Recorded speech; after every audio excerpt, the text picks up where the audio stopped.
À l'affiche ce soir-là, Belmondo, prénom Luana.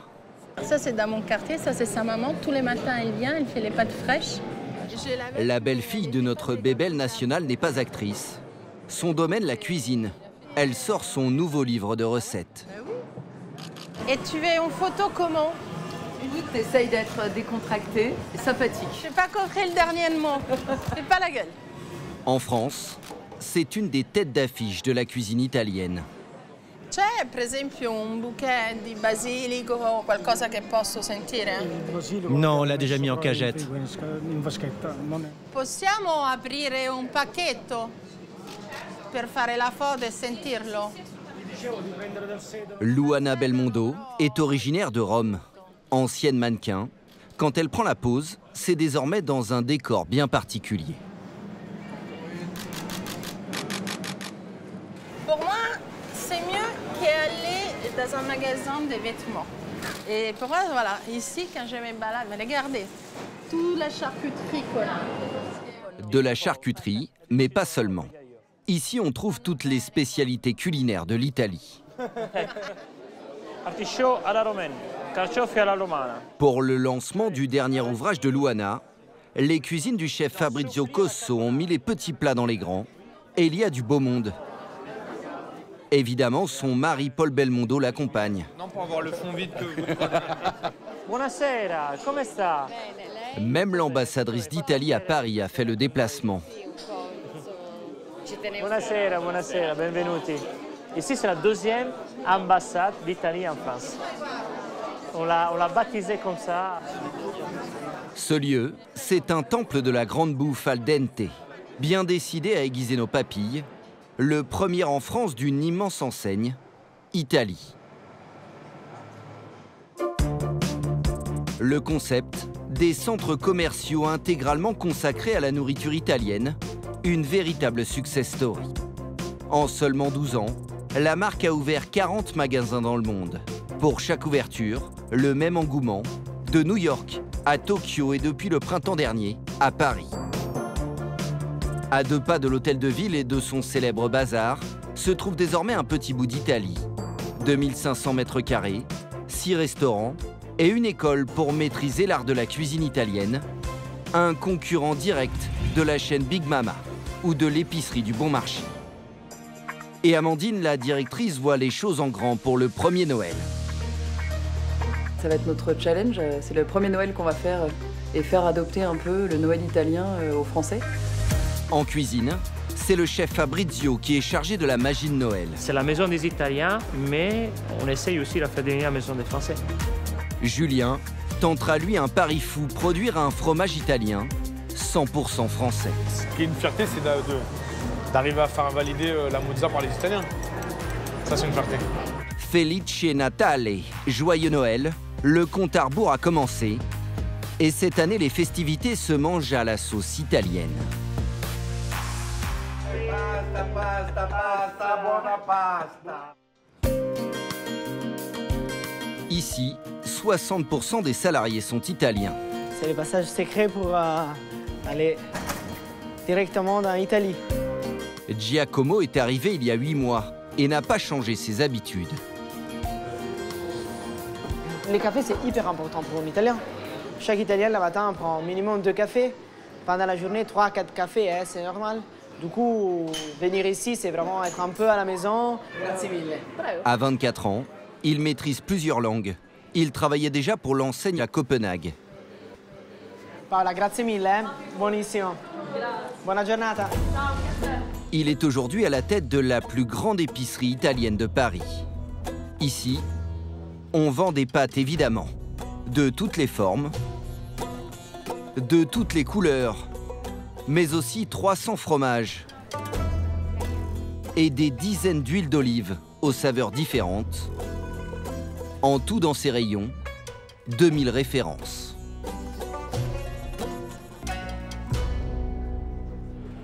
Ça, c'est un monocultivar olive taggiasca. Et ça, c'est Sicilia. On attend ici jusqu'à 8000 visiteurs par jour. Des aventuriers. Faire un petit voyage en Italie en restant à Paris. Des touristes et même des Italiens. C'est les mêmes produits comme l'Italie, c'est magnifique. Voilà. Mais surtout des clients, parfois un peu perdus par l'ampleur de l'offre. Là, on a l'embarras du choix. C'est ça le problème. Si on ne sait pas ce qu'on veut, qu'on vient comme moi sans rien acheter, on prend beaucoup plus de temps. Cette épicerie, c'est aussi la plus grande cave à vin italien de Paris avec 1200 références. Et aujourd'hui, on organise des dégustations. Pas d'alcool au menu, mais de l'huile d'olive. Alors, du coup, c'est bien pour comprendre quelle est la différence entre une huile du nord d'Italie et une huile du sud d'Italie. Parce qu'un, c'est vraiment plus léger, et c'est l'huile du nord d'Italie. Et l'autre, c'est une huile un peu plus intense, avec des goûts un peu plus forts. Et c'est l'huile de la Sicile, c'est l'huile du sud d'Italie. Ça, c'est l'huile de Sicile. Giacomo organise ce genre d'animation tous les jours. Je vais la goûter comme ça. Voilà, si vous prenez un morceau de pain. Cette huile est, comme la majorité des produits, importée directement d'Italie. Niché au cœur de ces milliers d'oliviers, le village de Badalucco. C'est ici qu'on produit un élément essentiel de la cuisine italienne, l'huile d'olive. Le chef Fabrizio aime connaître l'histoire des produits qu'il utilise. Très bien, et toi? Bienvenue. Avec sa moustache impeccable, Paolo. Il représente la 5e génération de la famille Roy. Oh, tout roule. On passe une saison tranquille, on est bien rodé. J'ai même le temps de prendre un petit café, tu vois. Les Roy sont les rois de l'olive. Leur production, 10 000 litres par an pour un chiffre d'affaires de 4 millions d'euros. Leur style, une utilisation chirurgicale de l'olive jusqu'à la dernière feuille. Avec, on fait de la bière et même du compost. Maintenant, on utilise les noyaux. On utilise tout dans l'olive. C'est comme dans le cochon, tout est bon. Pour maîtriser chaque étape, leur secret se trouve à l'intérieur. Une machine tout sauf traditionnelle, entièrement automatisée, avec plusieurs écrans, un petit bijou de technologie. Ça, ce sont les machines de malaxage pour câliner en quelque sorte la pâte d'olive. Elles séparent l'eau et l'huile. Pour chaque étape, une couleur. Donc juste avec les couleurs, on comprend tout de suite ce qui est en train de se jouer, même à distance. Aucun traitement chimique n'est rajouté. L'huile est seulement filtrée avant de sortir par ce robinet.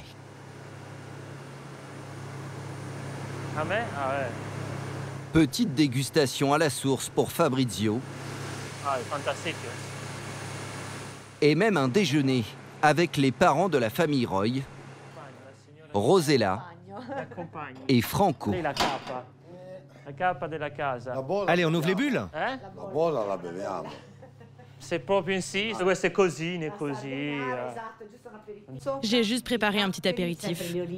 Focaccia, pizza et bien sûr de l'huile d'olive. C'est une friture. Il a fait de... De l'huile extra vierge. Alors moi, ça, je le fais pas. Moi, tu me dis d'acheter une bouteille d'huile extra vierge comme ça pour frire, je te dis non. Et si je vois ma femme ou quelqu'un frire avec ça, je vais péter un câble. Prix au litre de cette huile, 30 €. La famille Roy fournit dans le monde entier tous les restaurants de l'enseigne. Bon appetito. Et ce midi-là, on ne lésine pas sur les quantités. Buona questa la frego per I miei corsi, questa cosa della... Sì, questa è una cosa... Stai a vedere ora. Non, c'est pas Italie avec E-A-T, c'est Italie avec Italie. Là, on est Italie, le soleil, Olivier, il n'y a pas de voiture. Avete una camera per me, uno stanzino. Dai. Io cucino, so cucinare. Io cucino, ti do una mano in cucina. Tu cucini e Malheureusement pour Fabrizio, cette parenthèse italienne sera de courte durée, car c'est l'effervescence à Paris à l'approche des fêtes de fin d'année. C'est au sommet du bazar de l'hôtel de ville que tout se prépare. 8h30, le grand magasin est encore fermé. C'est l'heure du lever de drapeau. Bonjour. Aux premières loges, Amandine de Souza. C'est la directrice de ce grand magasin et elle gère également la destinée du marché italien qui appartient au même groupe. On voit jusqu'à la Tour Eiffel. C'est un point de vue qu'on n'a pas du tout l'habitude d'avoir, donc c'est assez surprenant. Quand les gens viennent ici, ils sont toujours estomaqués. Moi, je trouve ça vraiment dommage d'avoir ça pour moi toute seule. Mais aujourd'hui, la directrice n'a pas le temps de s'attarder sur la vue. Car 4 Italiens l'attendent de pied ferme. Autour de la table, tous les responsables de l'enseigne italienne, dont le grand chef de la restauration, Fabrizio. On est plus italiens aujourd'hui, Amandine. 4 Italiens. Au menu, la période des fêtes de fin d'année. Amandine doit s'assurer que le programme proposé séduira les clients français. Sur la rue, ouais. On mettra l'abbacchio, l'agneau italien, abbacchio et patate. À la fin, on ne fait pas les tortellini. Non, pas les tortellini in brodo. Pour vous, c'est une chose qui fait Noël ou pas du tout? C'est les tortellini dans le bouillon? Oui. Non. En plus du contenu des assiettes, il faut aussi choisir les animations. Et dans ce sommet franco-italien, le choix des mots a son importance. Et on est encore en train de travailler sur le bingo de Noël. On l'appelle bingo ou tombola? Moi, je préférerais l'appeler tombola, mais je ne sais pas si c'est très... C'est la même chose, non? Si tu joues avec les numéros, c'est bingo. Tombola, c'est plus le fait d'avoir un tirage au sort avec des cadeaux. Ah non. Non. Non, pas le bingo. Il y a souvent des différences comme ça entre... tout le temps. Oui. Sur des mots comme ça, c'est souvent que... amis, surtout. Oui, il y a plein de faux amis. Ouais. Ça va être le Bingo pour la tombola. Le plan de bataille pour ce premier Noël est prêt. On peut rater son premier Noël ou pas? On a le droit. Oh bah non, on n'a pas le droit. Non mais il n'y a pas de raison de rater le premier Noël. On va pas se laisser le choix que de réussir notre premier Noël. Le coup d'envoi est pour le week-end suivant. Un coup d'envoi qui sera musical. En attendant, Fabrizio, le chef, doit faire tourner les restaurants. Après 11 ans en France, l'atmosphère matinale au cœur de la capitale l'étonne toujours. Un super beau quartier. Par contre, les matins, je sais pas, ils dorment les gens, ils font quoi là? C'est un quartier vraiment qui vit la nuit, je pense, et à partir de midi, 1h. Je trouve que c'est un des meilleurs quartiers de Paris, je trouve. Le calme avant la tempête. On est arrivé? Andiamo? Car Fabrizio est le chef des chefs. Il est en charge des 6 restaurants installés dans le magasin, répartis sur 3 niveaux. Bonjour. Bonjour ragazzi. Alors, il n'a pas le droit de traîner. Car Fabrizio est à la tête d'une équipe de 67 personnes et doit gérer jusqu'à 1500 couverts par jour. Toi qui as fait la première, Charles, il y en avait un peu trop de polenta. Il a un œil sur la qualité et surtout les quantités. Dans cette cuisine, on prépare uniquement des pâtes. J'ai la 424 et la 411. Le débit est important. L'erreur peut vite arriver. Oui. Parce que tu lui as donné une padella là. C'est la padella. Ok. Ben j'avais raison alors, chasse. Ce plat à partager est normalement servi dans une grande poêle. Sans perdre de temps, Fabrizio rattrape le coup. Mais il ne va pas s'attarder car il doit veiller sur le restaurant le plus prisé, la pizzeria. Des pizzas ici, on en sert 300 par jour. Rapida. Rapida. La cadence est rapide. Ils sont 3 autour du four. Aucun problème à signaler. L'affaire tourne bien. Mais quand on gère 6 restaurants en même temps, impossible d'être au four et au moulin. Alors Fabrizio... Alors ça c'est... Je te montre. A trouvé une petite astuce. Je pense que la zone préférée pour contrôler ce qui se passe. Parce que là, on a une vision de la pizza. J'arrive à voir les cuisiniers et j'ai les 2 cuisines aussi en même temps. Et je peux voir les deux comment ça se passe. Et surtout, je regarde ce qu'ils ont dans l'assiette, les clients. Qui mange pas, s'il y a un problème à régler, parce qu'il y a quelqu'un qui a laissé son plat sans toucher. Il faut qu'il les pâtes, ils arrivent à table, aussitôt tu les manges et tu les consommes. On attend les pâtes ils ne t'attendent pas. Manger des pâtes à l'italienne, c'est donc tout un art. Interdiction de les couper, et il faut déguster son plat le plus chaud possible. Mais à la Piazza, le restaurant situé sur la place centrale, ce n'est pas toujours évident. Ça, c'était pas Ils m'ont pas servi mes pâtes en fait. Ils les ont oubliées. Donc je les attends. Les pâtes, les voici. Merci. Bon appétit. Merci. Une petite photo souvenir, mais un détail cloche. J'ai commandé les pâtes aux truffes, mais on m'a donné celle aux champignons supplément truffes. C'était parmesan et truffes pour vous? Oui. Désolé, je dois changer tout de suite. Merci. Voilà. Décidément, il n'est pas chanceux. Décidément, moi, ils veulent pas que je mange à midi. Mais ils m'ont pas donné les bonnes pâtes. C'est pas grave. La table a presque terminé. Le bon plat arrive enfin.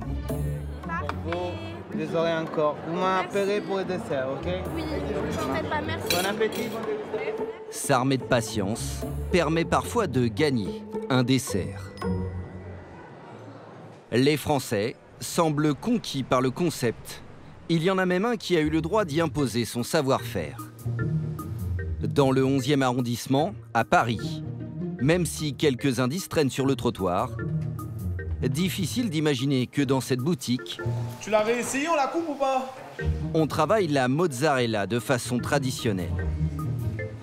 Il y a 2 ans, Julien, le patron, un Français d'origine italienne, s'est lancé un drôle de défi. Fabriquer de la vraie mozzarella, en plein Paris. Tu l'as fait encore en 4? En 6. Non, on en fait 2 à mozzarella, le reste on fait escargot. C'est Franco, ce maître fromager qui lui a tout appris. Avant de devenir cette pâte, le lait a été chauffé à 36 degrés pendant 6 heures. Puis on le passe dans cette machine pour l'émietter. Les miettes sont ensuite malaxées avec de l'eau très chaude.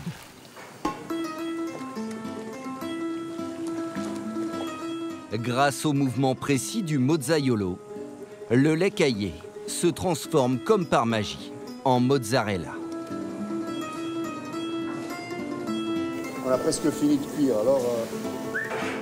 Dernière étape, le fromage est introduit dans cette machine qui fabrique des boules de mozza. La pâte elle est presque à 70 degrés, donc il faut qu'elle se refroidisse un petit peu. Et après, une fois qu'elles sont refroidies, on va les passer un peu en saumure pour les saler, leur donner un goût... leur dernier goût, on va dire, les assaisonner un petit peu, et après elles seront prêtes. Cette base sert aussi à faire de la burrata. Alors la burrata, c'est des boules de mozza qu'on ouvre et dans laquelle on remplit de stracciatella, donc c'est de la crème avec des filaments de mozzarella. Voilà, et on referme. Donc normalement, juste en la pressant comme ça, la pâte, elle se ferme. Et quand on la présente, voici comment reconnaître la vraie mozzarella. Ce qu'il faut observer, c'est que le couteau, il a un peu de mal à rentrer dans la mozzarella, donc on voit qu'elle est souple parce qu'elle se plie un peu. Elle va être bien pleine, bien humide. Là, on voit que ça lâche beaucoup de petits laits. Hein. C'est bon signe, ça? Ouais, ça c'est bon signe, oui. Ça doit être élastique, donc ouais, ça doit couiner un peu sous la dent, ouais. Le verdict, sans grand suspense.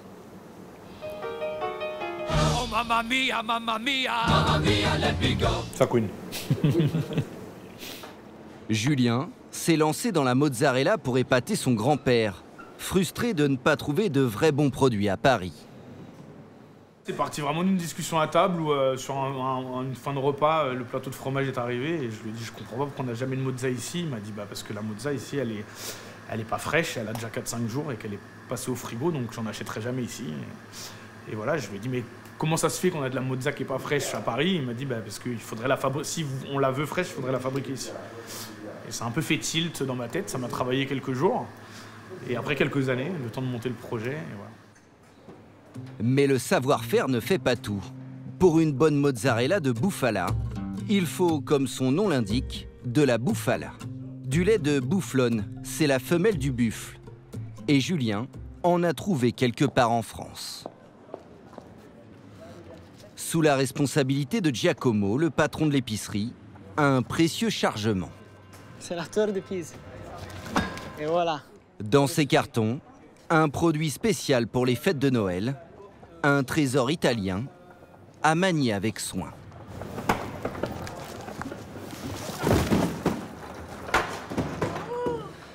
Ça, c'est pas à reprendre, hein? Écoute.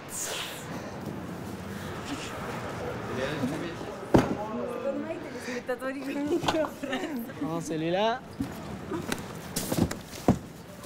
Pour donner plus de goût au panettone? Pas trop, mais vraiment, c'est le travail, c'est des fois difficile. Hein? En France, à Noël, on a la bûche. En Italie, ils ont le panettone.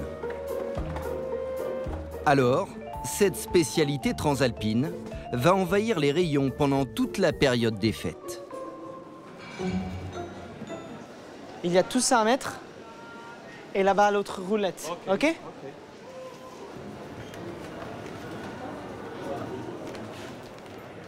Je dois créer l'espace pour les panettones. Hein? On a dit, les mots, c'est vraiment panettone partout sur Noël. Hein? Et voilà. Le panettone classique, c'est une brioche fourrée de raisins secs et de fruits confits. Mais ici, pendant Noël, on trouve une trentaine de parfums différents.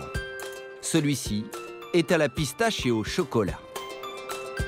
Le magasin espère bien en retrouver au pied de nombreux sapins, alors il n'a pas lésiné sur les quantités. De 1 à 5 kilos, il y en a des milliers stockés dans les réserves. Et qui arrive adesso? Perfetto. Un lieu à l'accès très réglementé. On attend pour les clés de la réserve de panettone. C'est vraiment comme une banque. Hein? Pour aller là-bas, on doit demander à 3 personnes différentes. Et... Bon, on tient beaucoup de panettone là-bas. Hein? La réserve n'est pas très loin, mais surtout pas très éclairée. Alors, ici, dans cette salle, il y a à peu près 4500 panettone. Du coup, c'est vraiment la réserve principale de Noël. Vraiment, on veut donner plusieurs possibilités pour comprendre les spécialités italiennes et les panettone, qui c'est vraiment le symbole italien pour Noël. Allora, vediamo un po' cosa che abbiamo. Crema di pistacchio. Le produit star est connu. Reste à lui préparer un décor de circonstance. Bonjour. Vous n'avez pas froid? Si, je suis gelée, mais comme je vais faire des allers-retours entre l'intérieur et l'extérieur... Pour Maëlys, la période des fêtes a commencé en plein été, il y a 3 mois, quand elle a dû imaginer toute la décoration de l'établissement. On va le mettre ça le long ici, là? Ok. Ouais, super. Je peux vous laisser continuer mon petit tour? Ouais. Super, merci. Oh là là. Comme dans toutes les grandes enseignes, Noël s'installe ici plusieurs semaines à l'avance. Est-ce qu'on peut déplacer les 2 tables qui sont là? Ce soir, Maëlys est la chef d'orchestre des derniers préparatifs. Elle va devoir tout vérifier, de la déco au mobilier. Ah, mais le fauteuil a l'air très confortable, le fauteuil.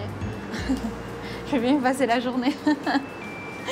Ok, super. L'établissement n'est pas encore fermé. L'installation se fait sous l'œil des clients encore attablés.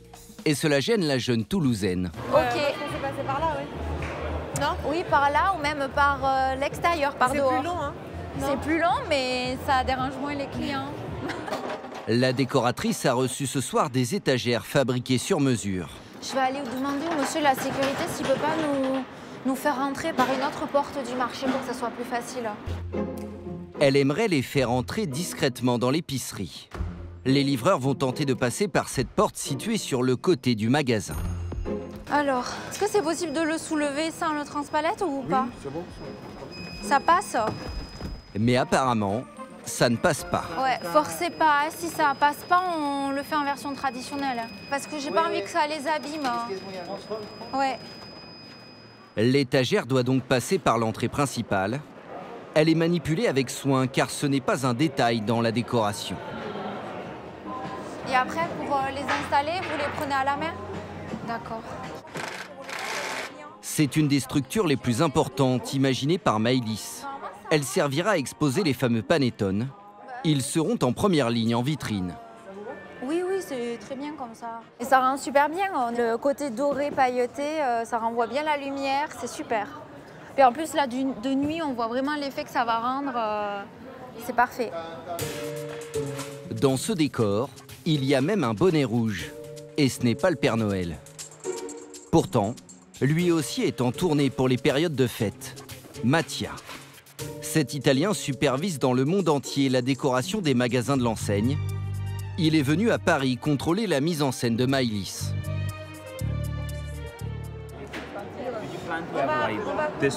Est-ce que le présentoir sera accroché au mur? It's not attached on the wall, but it's disposed here. Et la décoration de l'entrée du magasin concoctée par Maïlis ne l'emballe pas. En fait, regarde, si tu installes tout ici, ce ne sera pas visible depuis le centre de la place, à cause des colonnes. Ce que l'on peut faire, si c'est possible, on bougera quelques bouteilles et on posera la structure juste là. Non, pas de problème si ça couvre un peu l'affiche, on peut utiliser l'angle plutôt. Et on mettra ça ailleurs. Toute la nuit, sous le contrôle de Mattia, Maïlis et les décorateurs vont fignoler les moindres détails de cette première déco de Noël dans l'établissement parisien. Comme ça, c'est sympa, je pense. Si le présentoir de l'entrée est pratiquement terminé, il y a encore du travail. Il y a encore toutes les guirlandes en sapin à suspendre, finir d'installer les Noteca calendar, mettre toutes les boules au plafond au niveau du zoning Panettone. Ça sera quoi l'objectif? Transformer l'endroit ou... Ah ben oui, transformer l'endroit et faire l'effet waouh pour le client.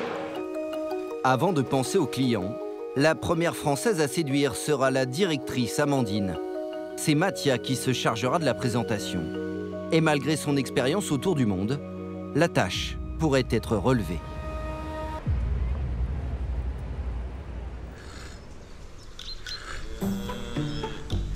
Vous n'en aviez peut-être jamais vu. Voici des bouflonnes. Nous ne sommes pas en Italie, mais en Auvergne, en plein cœur du Cantal. Cela fait 20 ans que ces animaux ont été importés ici. Dans son exploitation, Francis Boni a près de 60 bêtes. Et aujourd'hui, il reçoit l'un de ses plus gros acheteurs venus de Paris. Le fabricant de mozzarella, Julien. Bonjour, Thibaut. Yann, mon bonjour, Francis. Du lait, il en achète à 4 éleveurs différents. Et c'est la première fois qu'il vient visiter la ferme de la famille Boni. Vous commercialisez tout sur... Alors on a tout sur la boutique. Si un jour vous venez sur Paris, il faudra venir voir parce que c'est un peu atypique. On a un espace de 45 mètres carrés. On a un labo de 15 mètres carrés et la boutique à côté. Ah ouais? Ah oui, c'est tout petit, tout petit. On s'est adapté aux surfaces parisiennes, on a fait comme on pouvait. Voilà. Et là, vous commercialisez tout à la boutique? Tout, alors une partie à la boutique et on commercialise une partie à Italie. Quel intérêt d'expédier en Italie? Non, à Italie. Italie, c'est un grand magasin, qui appartient à Galeries Lafayette. Un Parisien producteur de mozzarella dans un magasin avec un nom de pays. De quoi perdre un agriculteur. On aurait pu prévoir les bottes. Là. Mais quand il s'agit de parler bufflonne, ouais. C'est toujours un plaisir d'ailleurs. Nos deux hommes sont sur la même longueur d'onde. Prends-moi, ça fait. Viens, ma belle. Viens. Et tenez-vous bien, ils sont même d'accord sur un point. Le lait de bufflonne made in Cantal permet de fabriquer une mozzarella d'exception. On voulait rester le plus local possible et c'est vrai que voilà, l'Auvergne, on est quand même à 500 bornes de Paris, mais c'est moins que Turin. Et c'est moins que la Campanie, parce que si on était obligé d'aller chercher en Campanie, là, c'était notre affaire. Enfin, en Italie, c'est quand même les élevages plus industriels qu'ici. Ouais, nous, on a des petites surfaces ici. Ouais, hein. C'est pas des grandes surfaces comme là-bas. Hein. Là, combien on a de bufflonnes, là, du coup? Là, il y a 45 mères à la traite. D'accord. Et en tout, il y en a 65 par là, à peu près. Elles sont bichonnées en France, les bouflonnes, par rapport à... Bien sûr, il n'y a qu'à voir. Il n'y a qu'à voir. Il n'y a qu'à voir, on les caresse tous les jours, hein. Une par une. Hein. Des bêtes bichonnées qui produisent du lait vendu 3 fois plus cher que celui d'une vache. Il y a de la mozza sur vos chaussures ou... Il y a de la mozza sur mes chaussures. J'ai plus de chaussures surtout. Le seul inconvénient pour Julien, c'est que les bufflonnes produisent 3 fois moins que les vaches. Là, tu te rends compte de la... Là, tu te rends compte que c'est rare, en fait. Hein. Un peu, ouais. Mais c'est vrai que c'est marrant de voir tous ces animaux et la traite qui est là, finalement, le produit du travail. Ça fait drôle, quand même. Julien envisage d'augmenter ses commandes. À la vôtre. Persuadé d'avoir trouvé le bon filon et le partenaire idéal pour se développer à Paris. Il y a un arrière-goût de sucre vanillé, presque. Ouais. Il est meilleur froid que chaud. C'est clair. Et là, on est le lien France-Italie entre le savoir-faire, l'espèce de diagonale de Naples, en passant par l'Auvergne, qui arrive à Paris. Reste à savoir si pour Noël, un produit made in France peut s'imposer dans les allées d'un magasin dédié exclusivement à l'Italie.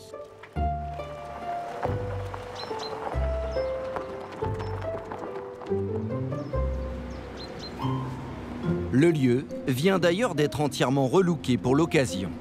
La directrice Amandine va découvrir le résultat. Et ça sent le sapin pour l'arbre de panettone. Vous avez votre tête de ça me plaît pas. C'est un peu simple, on va dire. Donc, je trouve qu'il manque de produits, on voit pas le prix. Donc oui, non, c'est pas encore complètement abouti, mais on n'est pas loin. Un petit coup de froid s'annonce dans les relations franco-italiennes. Bonjour, ça va? Je disais juste que ça manquait un peu de produits et qu'on ne voyait pas le prix, mais... C'est Samantha et Mattia qui vont défendre leur vision italienne de Noël. Et ça commence mal. Tu vois, je pense en bas aussi, on peut peut-être remplir le sapin. Oui. On va voir dedans? Oui. Ça va? La nuit a été longue? Cela fait 2 nuits que les équipes travaillent pour métamorphoser le magasin. Et pour les fêtes de fin d'année, le classique est de rigueur. Du vert, du rouge, du blanc, les codes de Noël et de l'Italie sont respectés. Mais il y a quand même quelques trouvailles, impossibles à faire ailleurs. Ah, notre citronnier se transforme en sapin de Noël. Ah oui. C'est un nouveau concept, un hybride. Voilà. So this is the way to say the Christmas tree in Italy? Oui, c'est l'idée. On a installé les lumières, ça fonctionne très bien. On a même réfléchi à les laisser peut-être toute l'année. Yeah, to keep the lights. Oui, c'est très chaleureux. Mattia est à l'aise, son citronnier de Noël a marqué des points et il sait comment défendre son calendrier de l'Avent. Pour l'instant, ça a l'air vide. Mais quand ce sera terminé, ça en mettra plein la vue. Mais il a oublié un petit détail. We have the price on them, most of all. On va voir. Ou pas. Donc oui, il faut mettre des prix.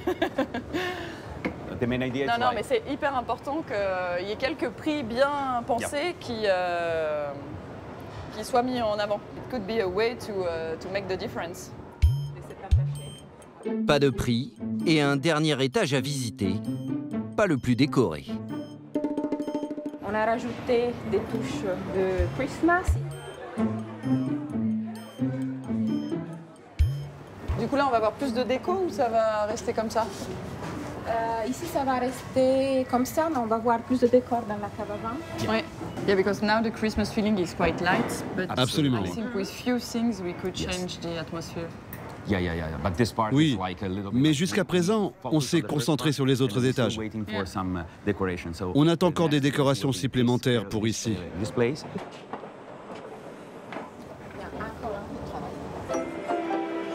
Donner envie pour une raison simple, encourager les clients à choisir leurs cadeaux de fin d'année ici. Les tentations sont nombreuses. On peut même s'offrir des cours de cuisine à la scuola. Faites un mélange. La recette, c'est 100 grammes en œuf. Le professeur aujourd'hui, c'est Fabrizio. La mienne, elle est presque finie. Regardez, ça c'est la mienne. Il n'y a plus de farine, tout est là-dedans. Je vous montre comment on va la travailler encore un petit peu avec les machines. Alors, j'ai la pris, vous voyez, j'ai la pris. Au programme ce jour-là, leçon de pâte fraîche. Regardez bien, parce que moi je fais la première, après je vais boire un café, je vous laisse ici. L'exercice n'est pas évident. Pas terrible, parce qu'elle est pleine de trous. Il y a une dizaine d'élèves. On m'arrête plus, hein. Pour une cinquantaine d'euros chacun, ce groupe va confectionner des raviolis et des tagliatelles. Voilà. Elles sont belles, hein. Je pense que la majorité est là pour manger après. Moi, je vais essayer d'être régulier pour faire les petits raviolis. Les élèves sont studieux, mais ne sont pas encore des experts. J'ai oublié de mettre de l'eau. Est-ce que je peux en mettre encore autour ou il faut que j'enlève? Comme dans ces restaurants, Fabrizio veille. Nous, le but, c'est coller les pâtes. Ouais. Après, si tu les mets avant, après, deux, pas très grave, hein. ça m'intéresse pas. L'important que tu colles. D'accord. On a trois raviolis par personne. C'était clair, la pâte. C'était... Les élèves vont réaliser la recette de A à Z. On fait bien chauffer. Oui. Là, tu les mets et tu le mélanges. Et après, de temps en temps, chaque 5 minutes... Les pâtes, mais aussi l'accompagnement et la sauce. Un travail collectif jusqu'à la dégustation. Les élèves ne repartiront pas avec une recette. Tout est calculé pour qu'ils redeviennent des clients. Tout ce que vous trouvez dans vos assiettes quand vous mangez, vous pouvez acheter les produits directement ici dans le magasin. On va goûter. Allez, c'est décidé. Je m'empresse d'acheter même la farine, l'huile d'olive. C'est un délice, le blanc. Et le guanciale, parce qu'on ne trouve pas partout le guanciale, on le trouve qu'ici. Mission réussie pour Fabrizio, qui valide même le plat préparé par ses élèves du jour. Très bon, je pensais que c'était salé parce que j'ai goûté le beurre, mais non, vous pouvez le mettre un peu de parmesan si vous voulez. Ils ont compris l'histoire et qu'ils ont envie d'acheter, ça veut dire que le message est passé et qui, encore une fois, on a expliqué qu'on est là pour le produit et seulement pour le produit. L'école, c'est la porte d'entrée idéale vers l'épicerie du rez-de-chaussée. Et au rayon frais, parmi les fromages, on retrouve en bonne position le produit phare, la mozzarella la plus fraîche de Paris. Je vais mettre en place c'est bien, la tout ça mozzarella. sous vide et tout ça, c'est très bien. Beau comme ça. Hein. Julien fabrique 400 boules de mozza par jour et de toutes les sortes. Un petit peu, ouais. Bah, la mozzarella, forcément, la ricotta fraîche, scamorza affumicata, on a un peu de mozza fumée, les tresses aussi qu'on fait à la fromagerie, et voilà. Le problème, c'est qu'il doit écouler son stock idéalement en moins d'une semaine. Alors, pour dynamiser les ventes, il organise tous les jours des shows à base de mozzarella. Ah, que belle. Au centre de la piazza, Claudia prépare des petites boules de mozzarella fraîche. Moi, je suis comme Obélix. Obélix, il est tombé dans la potion et moi, je suis dans les mozzarella de Bufflon. Claudia, c'est la sœur de Franco, l'homme qui a formé Julien. Elle a dédié toute sa vie à la mozzarella. Quand j'étais petite, j'allais en bas à la fromagerie, voir papa. Vu que je voyais jamais papa, alors j'allais à la fromagerie. C'est ça aussi. Non, c'est une culture. Ça fait partie de notre vie. La mozzarella di bufala. Tu nous feras un peu de déguste avec la tresse? Ouais. Évidemment, tous les visiteurs sont conquis. Comment on dit en français c'est bon? Bonne. Bon. C'est très bon. Merci beaucoup. Merci à vous aussi. Grâce à cette exposition, Julien a explosé son chiffre d'affaires. Il va bientôt quitter sa petite boutique de 45 mètres carrés. Il ouvrira prochainement une fromagerie 5 fois plus grande. Ce qui est une fierté, c'est d'arriver à faire valider la mozza par les Italiens. Ça, c'est une fierté. Mais bon, elle est faite par un Italien, donc il n'y a pas de raison. Le week-end dernier, c'était le coup d'envoi officiel des festivités. À 5 semaines de Noël, Amandine, la directrice, a fait venir une chorale dans le magasin. On lance le grand moment, la grande période. Et c'est vrai qu'on aime partager ce moment avec les clients autour de la musique.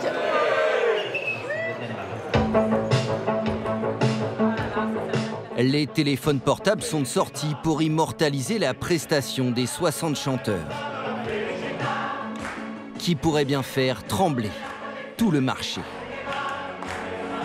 Mais secrètement, l'équipe espère bien faire la fête l'an prochain avec une star italienne comme Eros Ramazzotti.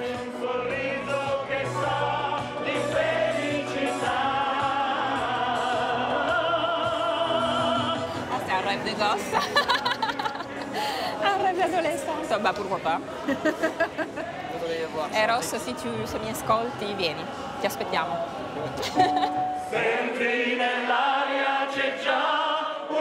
Tout juste lancé à Paris, le marché 100% italien a déjà prévu de s'installer dans une nouvelle ville l'année prochaine, en Angleterre, à Londres.